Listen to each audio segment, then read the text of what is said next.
Come along with us today as we put together a modern herb garden in our backyard.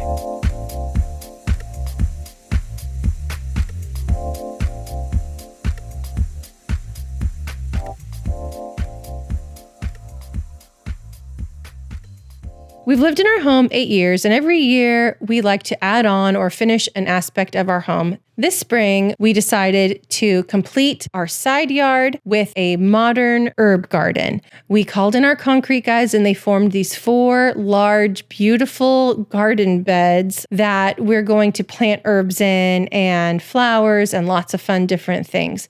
This process was very quick, and I called in one of my flower farmer friends, Natalie. She knows all things growing, all things flowers, and she's here with me today, and we're going to go select all of the different herbs and flowers for our garden. It's a beautiful spring morning, and I've got my friend Natalie here. I don't know much about plants. I don't know how to keep things alive. She is a flower grower and knows. She has such a vast knowledge. And I wanted some herbs. I wanted to make a kitchen garden, and I knew Natalie was the gal to call. Yeah, I'm so excited to get your garden going. I try to have a little veggie garden with my kids every summer too. While I specialize in flowers, veggies have a lot of the same principles. So I feel like if you've got good dirt, good plants, and you remember to water them, you can't go wrong. Perfect. So this is like the side yard of our house, and we were looking for some way to finish it off, and I wanted this herb garden, so we did raised planters. They are a little taller than other stuff I've seen, but I'm also tall, so I don't want to be down too far. And so you had us we prepped the insides with a paint to where it like seals the concrete. And then you told us to get, what kind of soil is this? So I really like this mix from Rosenbaum Rockery. It's a topsoil pro blend mix. It's so soft and silky. It's already got lots of good stuff in it. And then as you start growing, you can add your organic fertilizer. You can add mulch on top as the weather warms up. But I really like starting with just this really rich and silky soil. It makes planting a lot faster too. So great. That's my favorite stuff to use. And I know that one of the herbs that I wanted was mint. Yes. We always picked mint at my grandma's to put in our iced tea. And you told me that the mint kind of takes over whatever space you put it in. Mm-hmm. And this is like a 4x4, so it's too much mint. We can't eat this much. So we came up with the idea of filling in after putting a barrier. So Daniel put in a barrier here, you can see, which we'll cover over. So we kind of made 3 portions, 1, 2, 3, and now the roots can't really get to the other side, so the mint won't take over everything. So I'm thinking mint will be here. Mm-hmm. But in all of the other beds, we did not portion them out. So these will have to be things that can be grown together. And then let's talk about what's underneath the soil, which I didn't know we should do. Especially with tall beds like this, you don't need to feel like you need to start the entire bed with pure soil. It'll compact. You might have some problems with airflow and just the structure of the soil. So when you have tall beds especially, I really like putting just pieces of wood, pieces of just debris, basically anything that you are confident it's not contaminated. And not redwood, Don't use redwood because it'll throw off the pH of your soil and make it too acidic. But these look like maybe some sort of oak, though that's totally fine. These will break down over time, and it's going to help your soil just have a little bit more structure in there, hold moisture a bit better, and then take up some space too, so you're not blowing through your whole soil budget, with filling up a bed. A lot of times you can get logs like this for free, or even if you see one of your neighbors trimming a tree, you can ask them for some of if you live in an urban area, just ask for their branches. We have another project we're working on, and we were taking out a bunch of trees, and so I made sure to have Daniel bring over a couple truckloads of these. So the beds are starting with the wood on the bottom, the Pro Blend topsoil will go on top, and now let's talk about herbs and what sort of things I should be planting here. Yeah, and I say like the best thing to plant is what you know you like, and you're gonna pick it and eat it, because herbs and veggies have a very like quick turnaround. So if you're not picking from them constantly, they will tend to bolt, take off. That's the term for when they shoot up a flower. They want to be pollinated, and it's the signal that they've come to the end of their life, which is what you don't really want as a gardener. You want it to keep producing for you. So your favorite things that you mentioned were cilantro, parsley, chives. You knew you'd use a lot of those things. So like those are definitely things you want to plant, and because you know you'll use them. And will those be year round? Like they'll just keep coming as if I use them, they'll just keep producing? You know, every once in a while I get a unicorn plant that just won't quit, and it's great, but you will need to put in a few successions of plants if you want them to keep producing. Also in our climate, there's certain things that just won't keep producing as we hit our high temperatures. So as you get into the hotter months, there's definitely things you'll switch over to if you want to keep harvesting from your garden. Okay. Lastly, I should mention we have it on this side of the yard, which is going to be right next to a chicken coop and a bunny cage that we're going to build right here. And, you know, with having animals around, I know we'll let the chickens out sometimes and whatnot. But maybe besides, I would think that they would keep away bugs, the chickens, from eating in the soil and stuff. But what else can we do to protect the food from earth? Okay, so the thing about a vegetable garden is everything wants in on it. Everything wants to eat it. Aphids, bunnies, chickens, if they get out, they're probably not going to go for the pests first. They're probably going to go for the super yummy veggies that you're growing. Well, the bunnies couldn't get up this high. The chickens might, so we'll watch the chickens. Yeah, the chickens they'll just come right up here and have a little lunch. So, but there are herbs and different types of flowers that you can plant around the border that attract beneficial insects are your friends. So one thing I'll say about that is I'm not a colorful person. I don't love pink and red and yellow. Is there anything neutral? Like a soft color, neutral palette for our trap crops. Okay. I think a garden's best friend is sweet alyssum. Okay. It smells amazing. It smells like honey. It's low growing, so it's kind of like a living mulch. It'll conserve water. Okay. And it's edible too. So if you wanted to clip a little sprigs of it and use it as a garnish on your beautiful salad that you've harvested, you could do that too. Okay, great. And are those year-round? That will stay? Will they be available this time of year? You can usually find them at the nursery pretty much year-round. Here in Fresno, when it reaches triple digits, they will crisp up, but they do really good at reseeding themselves. So just don't freak out. Just cut them back and wait, and you'll probably have like sweet alyssum year-round. Once you plant it once, it tends to come back over and over. Okay, and is it a large plant? Is it going to take up a lot of this real estate for the herbs? Or once you plant it, I like to plant close to the edges so it kind of spills over the edge of the box. Ooh, pretty. And then you just trim it back on the inside so it's not taking over too much. But honestly, it plays really nice with the other herbs. So even if it is kind of going in there, it's really just keeping the moisture in there. It's crowding out weeds too. So I think I know what you're talking about. Are these flowers in like potted plants around the sides? A lot of times, yeah. Okay. I think I used to have. And they're white. I used to have some of that. So they're subtle on the eye. Yes. Okay, great. That'll be super pretty. Wonderful. Okay, well then I say we head over to the nursery and try to beat the crowd, and hopefully we can get all the different herbs we want and check out some things I might not know about. Let's do it. All right. Okay, we are late to the party. We are hopefully going to be able to grab a spot to park and a cart. Oh, well. It's like the minute the blossoms pop in Fresno and starts warming up, everybody just jets to the nursery. And this is a really large nursery, so I think that we'll be okay as long as we're not all going for the oregano. We might have to throw some elbows.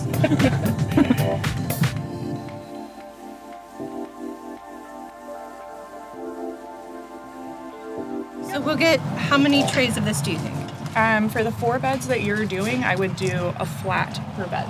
So that you can do the whole perimeter. Okay, we'll get some of those. Maybe we'll get a cart. Fava bean, I don't think I've ever eaten that. Not a fava fan. Celery, I feel like is very easy to just buy. Okay, this is very pretty. I love this. Ooh, what is this?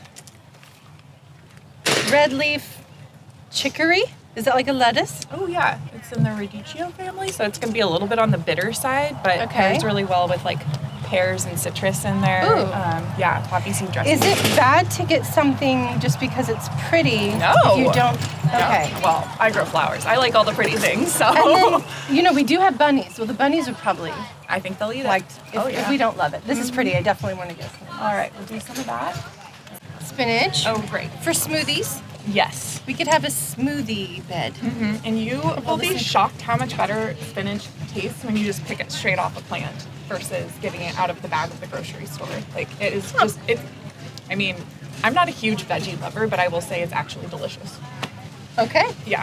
Delicious. I challenge Okay. you to try the spinach. Then let's get a bunch of spinach because Okay. we got 5 teenagers and we love our smoothies. And Oh, this is the way to get them We'll to put eat it in it. the smoothies. Throw it in the backyard for wonderful. What I came for. sure. Oh yeah, A mint. so many mints. And there's a lot of it. Pineapple mint. Never heard of it. This is a spearmint. They actually have a chocolate mint too. That's really good. This is the one that I remember. This one's Yes, this one's sending back signals from They my have all your past keys memory. over here. So this is the one. Well, what else? Peppermint. That smells good too.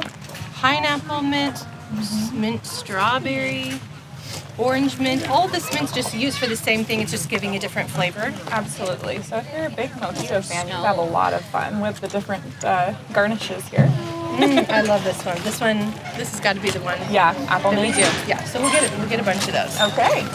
This says coriander, but it also says cilantro, and it looks like cilantro. Yep. So maybe that's the same thing. All right. I'm not a big cilantro fan, but we make a lot of Mexican food, and all my kids love cilantro. So let's do cilantro. Perfect. We'll get some cilantro. But Thyme. Yep. And there's this creeping thyme will form like a mat and go outwards. This one, it kind of forms more of like a bush. And This goes one does outwards. smell good. Yeah, they both will. So this one you said flat, So and you this could- one bush. Yeah. So if you wanted a couple different varieties, or like if you wanted to put these in your yard, also another Oh. great thing about having herbs in your yard is they deter mosquitoes. A lot of them do. Rosemary, oregano, lavender, those sorts of things. I just So think this one's a pretty this is pretty. leaf. This looks like a very pretty. Yep, it's a pretty garnish. Can you mix this? Can you put this next to like basil and oregano? Yeah. Okay. Yeah, let's get some of that. I like that. All right. So this is also a really great trap crop and pest deterrent. So this will keep the pests going for the marigolds and away from your veggies. Do you want any marigolds in your garden? Aren't these your favorite colors? No, I'm so happy that they do that. Yeah. I think I'll just stand outside and shoo Yes. the bugs away myself. We've got this No, realism though. you know what? In the fall, this would be very pretty. I don't know if they're even around in the fall, but for now, my whole vision is pretty neutral. Okay. Yeah. Not on the Yeah. orange track here. You know what I always wonder is like, in 10 years, am I gonna like be like, oh my gosh, I can't believe that I like all neutrals. You know what I mean? think it's classic. I think you're fine. Okay. I think white and green has stood the test of time. Okay. Yeah. Well, okay. Good. That's good. That's good.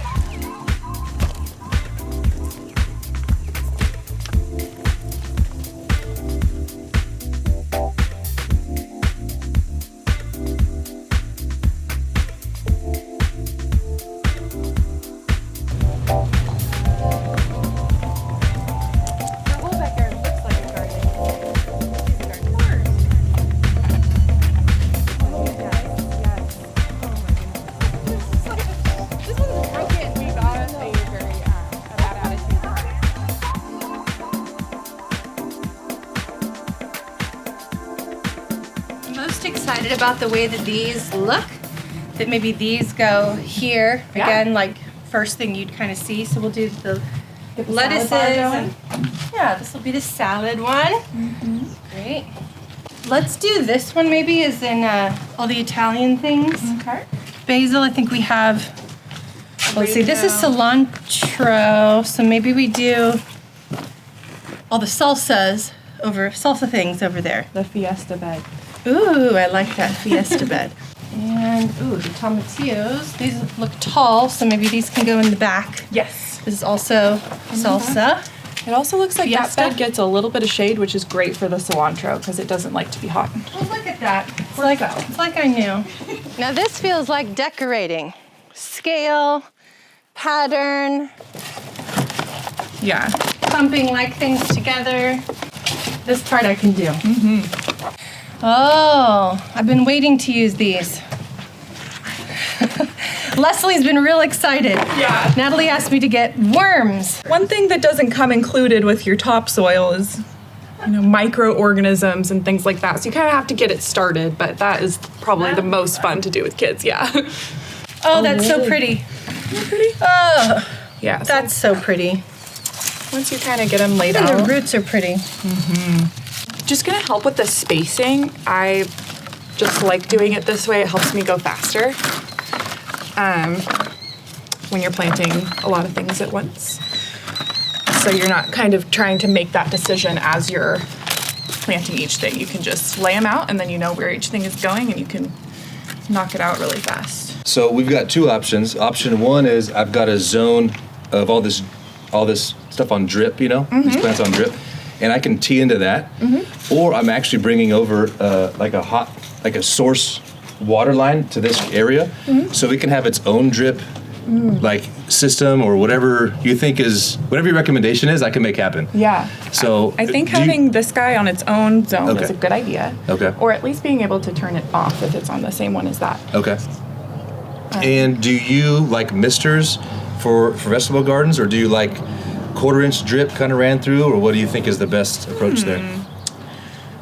You could do misters. I think just with our climate, I really like drip because you cut down on the evaporation. Okay. Yeah, so I would probably do drip. Misters help keep them looking beautiful and sometimes spray some bugs off, but they could also increase the molding. What I have done is done like a main hose back along here and then just have the little 1/4 inch and then they stop at the end. Perfect. Yeah, and then You're holding the knife, so that's good. Sorry. I have this all the time, so I don't even. She's like, so if you get over the neck. It's also a cooking show. I was feeling very threatened Sorry. with the knife being yielded in my face.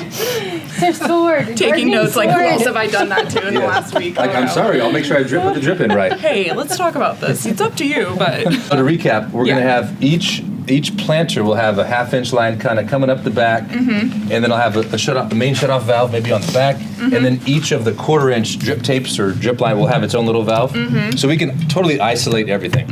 And then I'm going to run it all back to one valve specifically for all this vegetable area. Okay, I can do that. I'll make sure we get it done right, Okay. and I don't have any knives in my face. It's not actually a knife. It's like I a know. shovel. It's really ruler. cool. Yeah, I love it. it's super versatile, right? Yeah, that's Yes. It's That's called a cool. hori knife. Okay. And yeah, it just makes digging and planting. Look at that. Well, super fast and easy. When you walk around the nursery with it in the sheath, it looks intimidating. Well, if you guys are done with me, I'm going to keep running this water pipe. Is that all Okay. right? Yeah, thanks, All right. honey. Thank you, that was helpful. So this is the sweet alyssum that is a gardener's best friend. If you're super type A, you'd probably call it invasive. But if you are especially a gardener that doesn't like to use a lot of chemicals and sprays to control, this just has so many good multi-uses because it covers to crowd out weeds.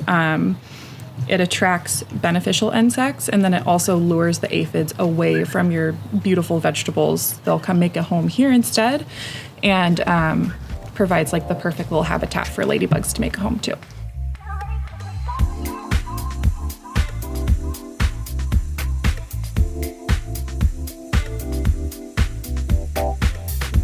Oh my goodness, I think we're done. Wow, that's amazing. High five. Thank you. I love it. I'm so excited. That was awesome. Yeah, and it's so beautiful. pretty. It's so beautiful. And it's edible. Look how pretty. Look at the view. And it's all your favorite things. Yay! You're gonna love it. This is exciting. Natalie, I really appreciate you coming out. Thanks for having I will definitely update you on the status and if I change anything or what comes and goes. Yeah. But this is beautiful. Salsa. Yes, come over. I'll make you a batch of salsa.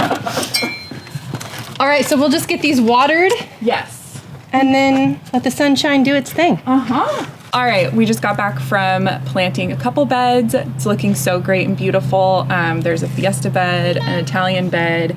Super fun. I don't usually plant a ton of veggies, but this has been really fun to like learn about new varieties and what Andrea really likes. Looking forward to seeing how this kitchen garden turns out and seeing her family like picking from it and making beautiful food together with it. Now we've got Leslie, our 5-year-old. We brought her in for the fun part. She's been looking forward to this for a week. Leslie, what are we working with today? What are these? Worms. Worms. Yeah, you want to hold it and show the camera?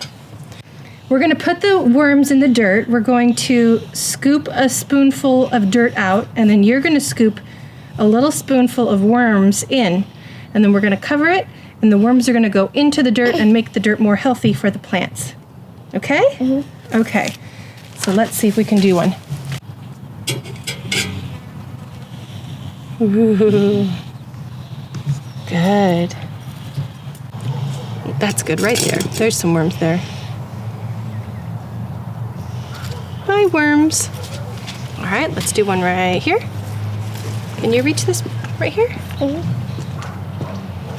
Good.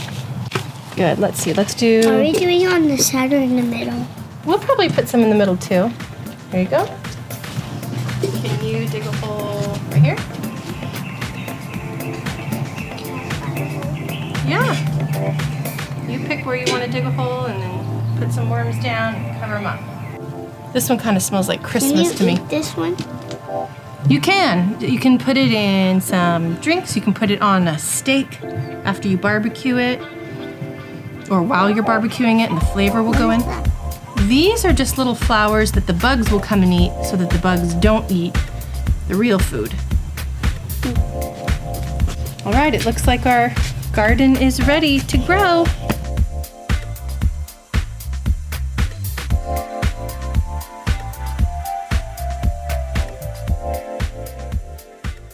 We do a lot of stagings around here, but we also like to get together and enjoy each other's company. And this year I thought, let's have a theme for all of our hangouts. We are all very into Nancy Meyers and her aesthetic and her movies, and I listen to all the soundtracks, and I thought it'd be real fun to watch some of my favorites together. So we've picked 7 movies that we'll be watching together this year, and I kind of thought it'd be neat to watch them in the time that they take place. So our first one will be It's Complicated, which takes place right around graduation, and then Something's Gotta Give in the summer, and Parent Trap we'll watch up at the cabin, The Holiday in the winter, Father of the Bride in the fall, and so forth. We're going to also be wearing something that has to do with the film and eating the food in the film. That's the best part. And then getting together and enjoying each other's company. When you watch a Nancy Meyers film, the reason she's kind of become this whole aesthetic is because people realize the feeling they have just watching her films. And sure, you love the Father of the Bride movie, but you also fall in love with the home and the upholstered chair and the way that everything feels so warm. She has a very lived-in, comfortable style. She's famous for her kitchens in her films. Something's Gotta Give, the beautiful Home in the Hamptons, and even things like The Intern, which takes place in, I think, Boston, and it's in a beautiful brownstone. Like, oh my goodness, just the architecture, the colors, the hominess, the decor, all of it we're going to take in together, and we're going to be calling it A Night with Nancy Meyers.